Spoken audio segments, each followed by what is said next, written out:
wrestling fans? F and True Wrestling here. Brian Crazy. GC Styles. Back with this week's Raw review. We apologize for not getting it up last night. Joey worked a double shift. Which basically means that I had to work my traditional 9 to 4 shift, 11 to 4 shift. Then someone called out, so they asked me if I wanted to work. I worked. I got out about 9:30. By the time I got home, this kid was asleep in his chair, so... We just watched it on the DVR. We took some notes, and here we are. Right to you. Yeah, exactly. First things first, Jay, you want to start off the night? Yes, we had Edge. SmackDown's Edge. Come out, cut a promo, calls out The Miz. The Miz doesn't come out. The anonymous GM messages, and then basically there was a showdown between Edge and Cole. Then The Miz came out, and they had a big little confrontation before their match later in the night. Champion versus champion. We'll get into that later on. Basically, Edge had all intentions in destroying the laptop again, which I probably would have thought would have been funny to see again, because of the fact... Remember that promo where the laptop had the voice, "No, Edge, why are you smashing me?" Exactly. That was so stupid. Oh, we actually got a question about this on a comment to one of our last 2 videos. Why do you think the Raw GM has not, he or she has not revealed themselves yet? By this time, I really don't think that they have anyone in mind for the Raw GM. I don't think there is a GM. I totally agree with Jason. I just think it's a stupid Michael Cole being fed what to do, and he just goes and reads stuff that's already... It's the WWE Raw creative team. Yeah. That's the anonymous general manager. They're not... You know what it is? It's all they do, I'm pretty sure, is they probably have everything typed up in a little memo. And then they just, every time the bell goes, the ringtone goes off, he just goes over and he reads what he's supposed to read in that segment. It's part of the format, see? So we write a format, they write a format. But that's how they run their show. I do think that they need to freaking get rid of this whole thing, the whole Raw GM thing, because the fact is that it's starting to get stale. It got stale like after the first week. It's retarded. And they need to get another GM. Well, SmackDown has a GM. Why can't Raw have a GM? Well, I don't know if SmackDown has a GM for the time being. I mean, someone took out Teddy Long, and someone took out Teddy Long, but they still have Vicky Guerrero as interim general manager. True. Vicky Guerrero is the creative consultant, or whatever the hell they call her at SmackDown, so I guess she can be annoying and go, "Excuse me." Whatever. Yeah. We have Nexus comes out. The new Nexus comes out, and comes out to the We Are One music, which we haven't heard in a couple of weeks. Was a throwback for me. I love that song, the 12 Stones.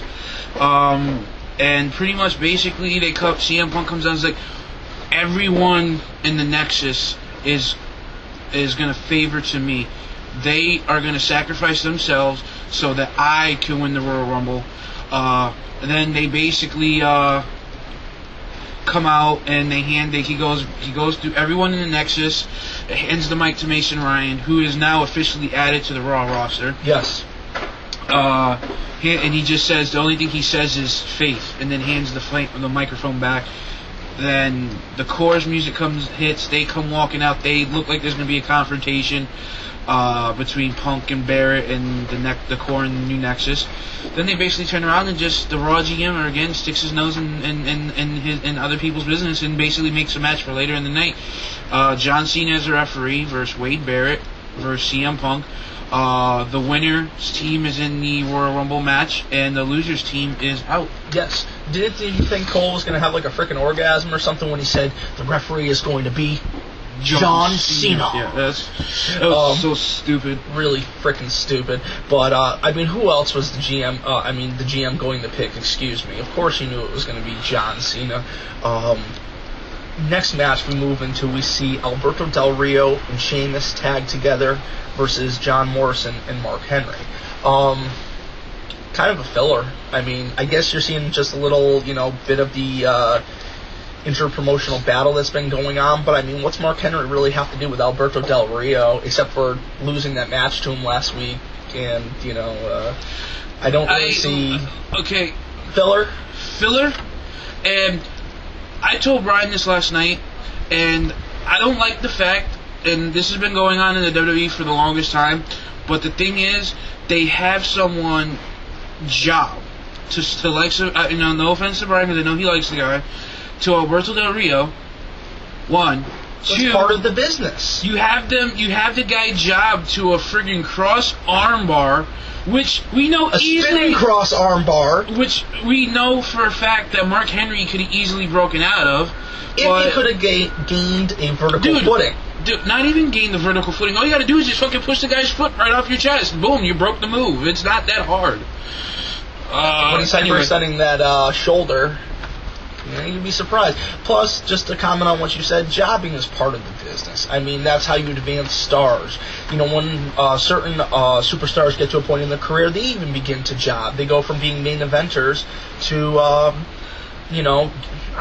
I could see if Sheamus maybe pinned Mark Henry, then or defeated Mark Henry. It'd be a little bit more believable. Alberto Del Rio is going to win the Royal Rumble. That's my pick. I'm sticking with it. I have so many picks. There's so many people in the Royal Rumble that I have a feeling is going to win. But like I said, I have a feeling someone's going to return and win it. Have any of you guys seen that video? Zack Ryder's going to win the Royal Rumble. Go Zack Pack. Freaking hilarious. Check it out. I mean, Edge returned last year, won the Rumble. John Cena returned the year before, won the Royal Rumble. Triple H returned in, 2002, 2001, 2002, won the Royal Rumble. So, I mean, Undertaker returned, won the Royal Rumble. So it's like, all the Royal Rumbles have, cemented themselves on returning superstars. So I have a feeling someone who returns is going to wind up winning it.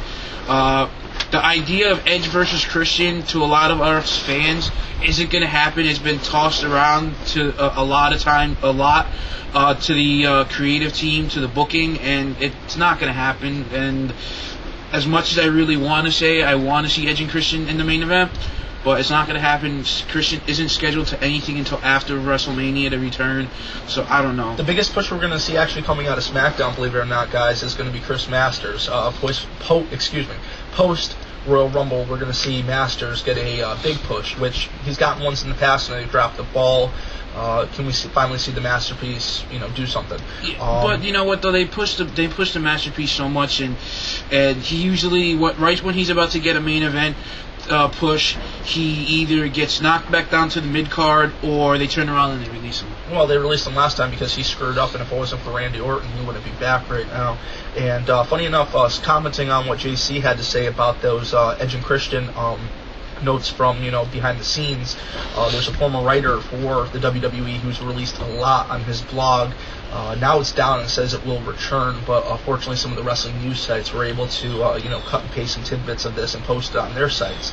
So reviewing over this stuff, we found out such information as that, and also other big information. Last year there was a whole different idea in the WWE of how they were going to push the company's direction.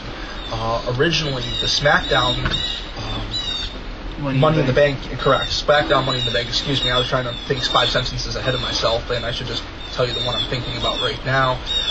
Was originally booked for Dolph Ziggler to win. It wasn't until the night of the championship did they change it to Kane. I thought it was Drew McIntyre. Drew McIntyre, excuse me. Who did I say, Dolph Ziggler? Yeah. I apologize about that. Excuse me. That's why we both read this info, because some of us are a little tired here. And it's also about 20 freaking degrees here in Connecticut. So and it snowed again. So we're and it's supposed to snow again tomorrow night. Yeah, another 10 inches tomorrow night. I mean, I feel like we live in Alaska, but ain't too far from it. And for the Raw Money in the Bank, we were going to see Randy Orton, pick up the win, but they changed that about a month before, so we ended up seeing The Miz win and now become champion. But let's keep the Raw card moving. Okay, so we see Natalya versus Melina for the title match. Okay, you know what? I'm not gonna even sugarcoat it. I'm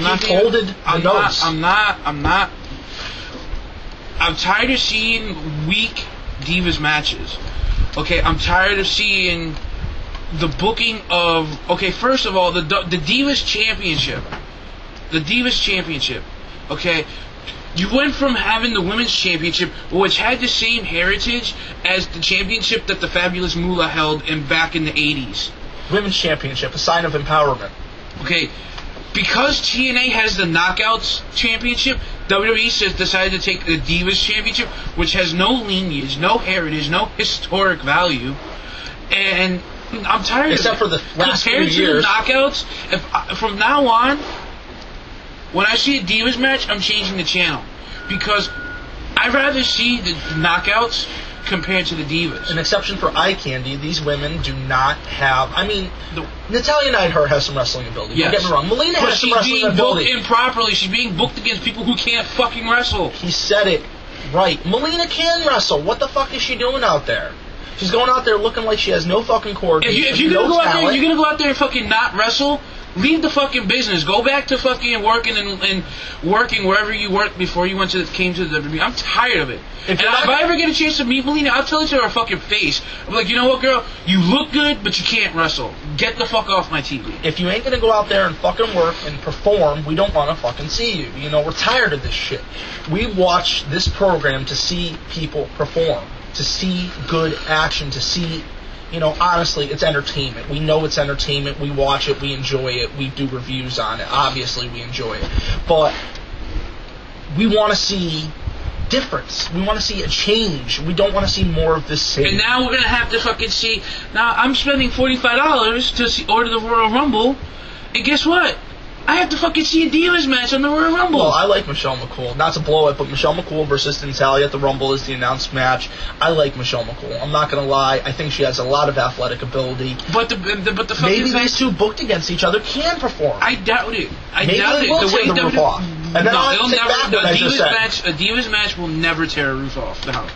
WWE's MO, since Trish, since Lita, since Chyna, since all the good female wrestlers in the WWE long gone retired. No. Long gone retired from or left the business due to backstage politics or to pursue a music career or to pursue other careers like Trish Stratus. Trish Stratus was a great women's wrestler. Now she's doing, I think she has her own workout show now. I saw some promotional pictures. She looked fucking slamming. She has this new dark colored hair. We actually missed a signing, unfortunately, a couple months back in Waterford. She was up here, but what did they want, like $60 for a photo op and a quick, 2-second signature? I mean, cool, but I wish we also mispressed the Hitman Hart. We did mispress the Hitman Hart. It was the day before. But like I was saying, now we're going to have to spend $45 and I'm going to have to get up and walk away or go take a piss. You're not going to have to get up and walk away. You're going to have to try to enjoy it and look for I'm not, the value of the match. I refuse to do a review of that match. What happens if they put on a good contest and they go out there and work their best? Then they deserve our recognition. Dude, the Divas in the WWE aren't gonna deliver in the pay-per-view. They're not gonna deliver. They haven't delivered on any of the last pay-per-views. I mean, it's just compared to the Knockouts, the Divas division is shit. I mean, I'd rather friggin' see Madison Rayne friggin' wrestle over seeing any of the Divas in the WWE. Right now, I mean, I love Natalya Neidhart. She can wrestle, and I love her, and she's hot, and she's sexy, and I would love to meet her. But the fact of the matter is that WWE's booking of these women are just booking out there for the guys to be like, ooh, ah, and it's not. It used to be when the girls could go out there, look good, and kick ass, and it's not of that no more. It's basically, you go out there, we're going to book you in a match, it's going to come to a no contest, or a double count out, or no disqualification, or unclean finish, and then we're going to book you for the next... My feet are freezing. We're gonna go and see something. We're gonna go and spend 15 minutes on a Miz promo. It is like 20 degrees here. So you got the next match, I guess. Yeah, we'll go into the next match. We see champion versus champion. We see The Miz, who is Raw's WWE champion, go against Edge, which is SmackDown's World Heavyweight champion. Unfortunately, we see a great contest. I mean, these guys were really, starting to light up the crowd. We're seeing, a lot of fan interaction at this point. But I think it was a beatdown, basically, on Edge, because basically the whole entire show, the whole entire match, Edge kind of got his ass kicked because of I was going to move into the interference. Attacking the ribs. Yeah, we saw, we eventually saw, Dolph Ziggler interfere. We saw Alex Riley interfere. It just, the WWE's MO, just like JC said a couple minutes ago. Unclean finish. Unclean. Watch an old NWA event from, the 1980s.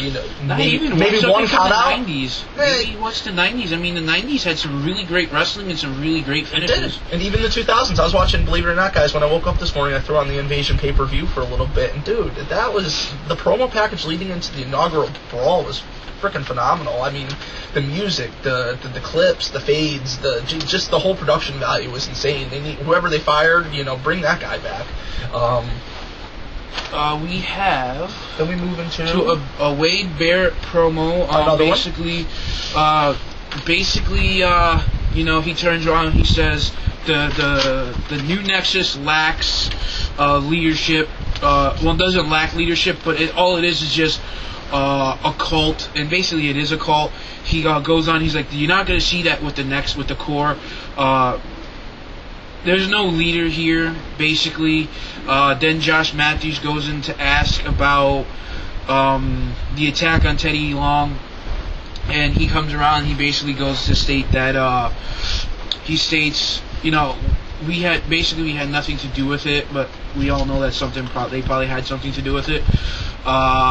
And we also switch sides with me. We wish Teddy Long a speedy recovery, and pretty much basically we go into the next match, which was the. Let me sneak shot through promo. We see. Let me just grab it for a second. I put my down. We see Ted DiBiase and Maurice. Ted DiBiase, Maurice, and Alicia Fox, go against the Bella Twins and Daniel Bryan. We see DiBiase, Maurice, and Alicia Fox pick up the win in this contest. It was another kind of filler match. I guess it's kind to, further the angle between DiBiase and Daniel Bryan. Post-match, do you want to take that? As long as we know the Bellas, another untalented bunch of wasted time. You know what they need to do? They need to have, as Jeff Jarrett called it in TNA, a Black Wednesday, and they need to release all these stars so they can start, going after more talent. And funny enough, we're going to bring this video to you guys. I was doing some research the other day. We were looking at the list of released superstars for the WWE and released superstars for TNA, and combined, there's about 40 names that have been let go in 2010. Some of them have been signed by, other promotions, this, that, and the other. And we're also looking at a list of wrestlers who have passed away, just trying to live their dream and fight in the sport.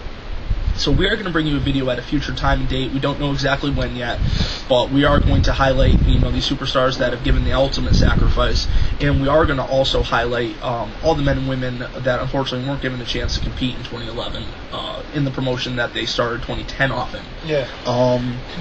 But to finish off the segment, exactly. The Bellas started arguing and back and forth. They went into Daniel Bryan's locker room to see him basically kissing Gail Kim. And you're going to have to go back this way, because that's your... That's blowing your way? Because I thought the wind was coming this way. I guess that this is their way to bring Gail Kim back on television. She did her little stint in TNA. She was brought back to the WWE, and she's been pretty quiet. And, again, Gail Kim, fantastic wrestler, but again, she's not being used on TV.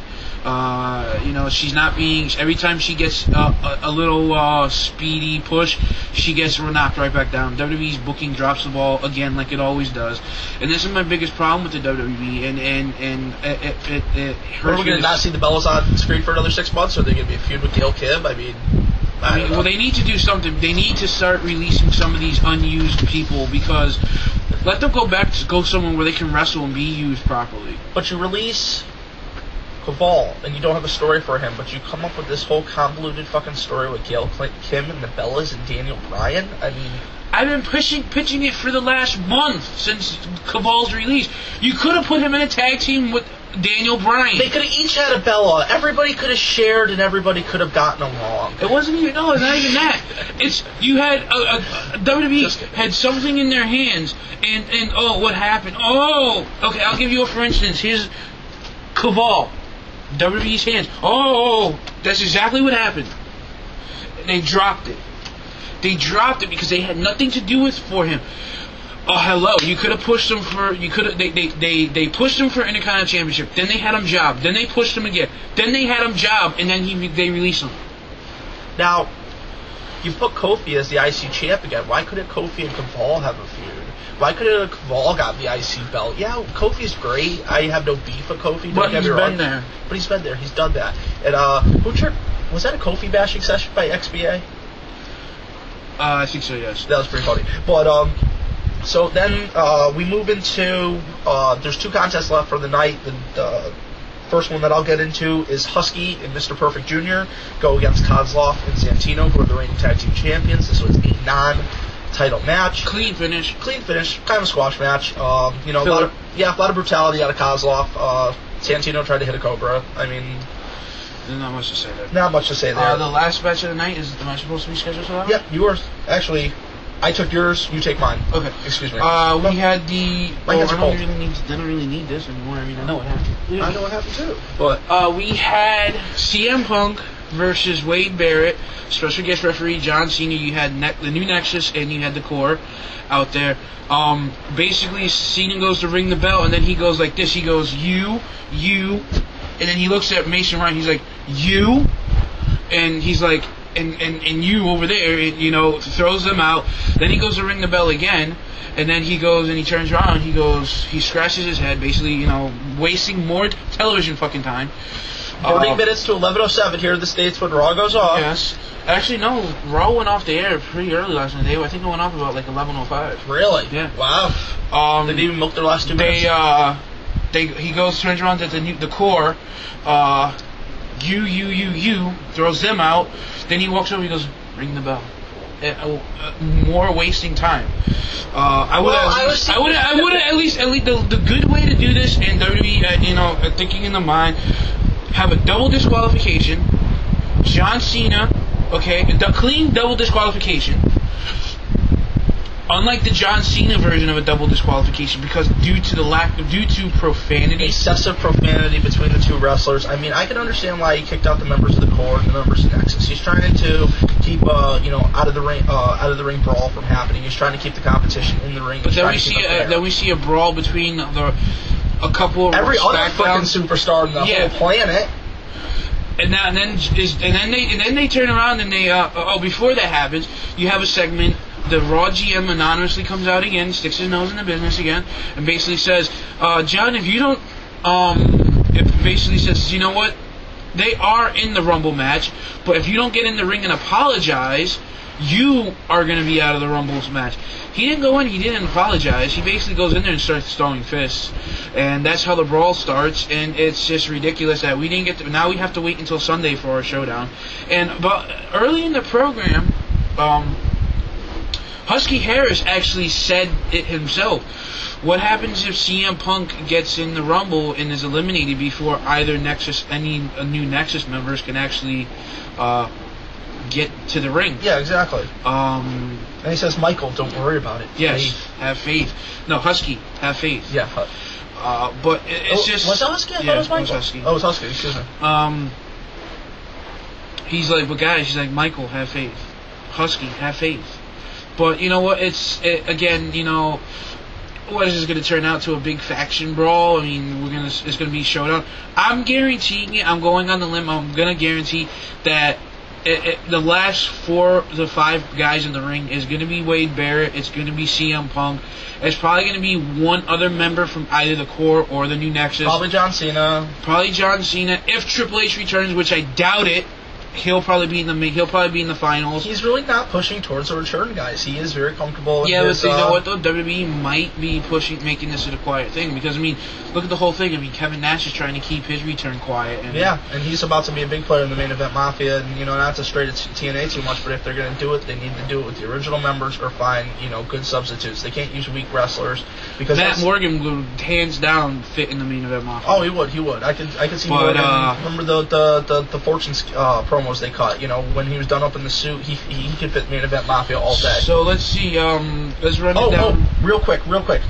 Dark match. If you guys don't know what a dark match is a match that is just shown for the fans in the arena. It's not televised on TV. They were shorthanded a referee yet again, so they actually brought Nunzio in to be a referee between a Regal and Showtime person watching the match. Yeah. Just a little bit of info. We might see Nunzio as an official in the future. Be a great way for him to work again. He was always a good in-ring worker. Yes. Royal Rumble, we did a prediction show. I want to see, Edge retain the world title, but I have a feeling Dolph Ziggler is going to win. Depending if they do the main, if the Miz retains the title, I see John Morrison winning the Rumble to feud with the Miz because he didn't get his push was dropped. That's not my overall pick. I have a couple of others.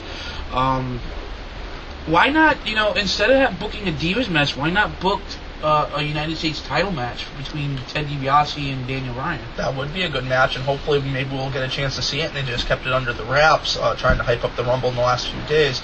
But, the real quick section of the show, we probably should have done this when we first did our intro. A couple quick plugs. I'd like to plug Antoine Dillard for the graphics that he's provided for our show, the banner that you see below us, and also the infographics that led into the show. I'd also like to plug ADTV for, just being great. CJ, K-Ross, you guys are fantastic. And I'd also like to plug WrestlingRevolution.com for making F and True Wrestling their featured subscriber, user, whatever have you, of the month of January. So a lot of big information, a lot of stuff for you guys to check out. The links will be below. If you guys haven't seen ADTV, I mean, their production quality tops ours, guys. It's incredible. Wrestling from the adult's perspective. Please check it out. Doesn't mean stop tuning into F and True, but check it out. They're great. And Antoine Dillard, if you need some graphics for your channel to bring it to the next step, talk to him. His rates are very fair. And Wrestling Revolution, they have a great site. They're just taking off. Check them out. Fantastic information. You'll find anything that you'll find on any other wrestling news website. Yes, and I think that's about a wrap for this week for us, for our Raw review today.